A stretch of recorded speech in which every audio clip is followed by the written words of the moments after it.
एक छोटा सा गांव था जहां एक सुंदर सा घर था। उस घर में रहते थे दो मासूम बच्चे, आरव और परी। भाई बहन का ये जोड़ा एक दूसरे की जान थे। आरव अपनी छोटी बहन का हमेशा ख्याल रखता और परी की मुस्कान ही उसकी दुनिया थी। दोनों हर सुबह साथ उठते, खेतों की ओस में दौड़ते और शाम को एक पेड़ की छांव में बैठकर कहानियां सुनते। पिता एक मेहनती किसान थे जो बच्चों को प्यार से पाल रहे थे। माँ के जाने के बाद भी उन्होंने कभी बच्चों को अकेलापन महसूस नहीं होने दिया।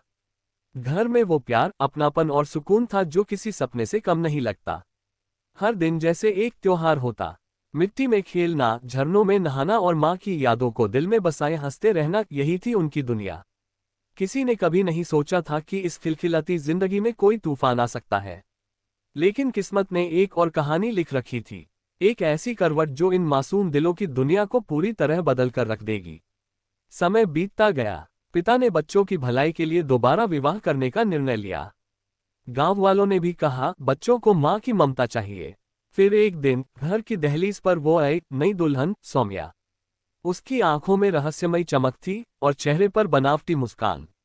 शुरुआत में सब कुछ ठीक लगा, लेकिन कुछ ही दिनों में उसकी असली सोच सामने आने लगी।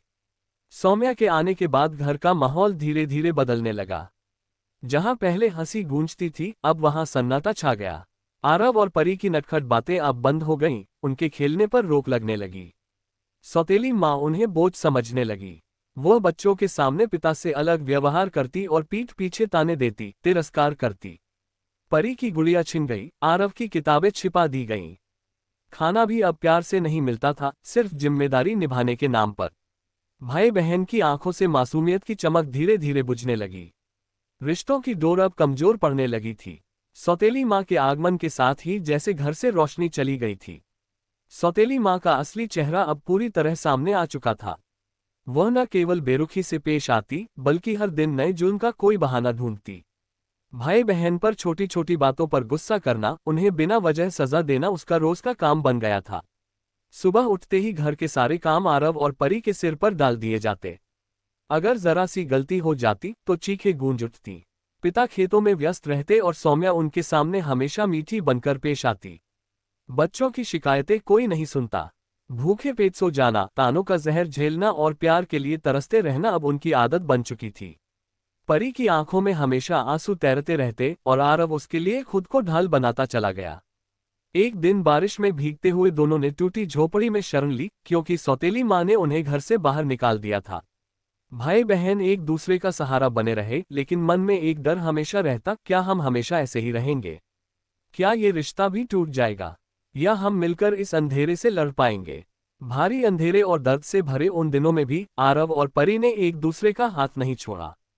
उनकी मासूम आंखों में अब भी एक रोशनी थी, उम्मीद की। परी जब रोती तो आरव उसे अपनी बाहों में समेट लेता और कहता, हम लड़ेंगे और जीतेंगे भी। दोनों ने ठान लिया कि वे खुद को कभी भी टूटने नहीं देंगे। एक दिन गांव में एक बड़ा मेला लगा।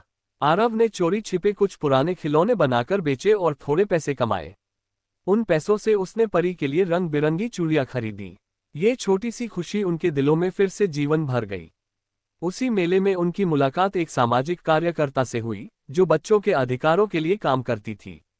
उसने बच्चों की हालत देखी और बात आगे बढ़ाई। जल्द ही पिता को भी सच का एहसास हुआ कि जिन्हें वह बच्चों की देखभाल के लिए लाए थे, वही उन्हें तोड़ रही थी। सौतेली माँ को अपने किए का फल मिला और बच्चों को फिर से वह स्नेह और सुरक्षा मिली जिसके वे हकदार थे। भाई बहन ने मिलकर नफरत की दीवारों को तोड़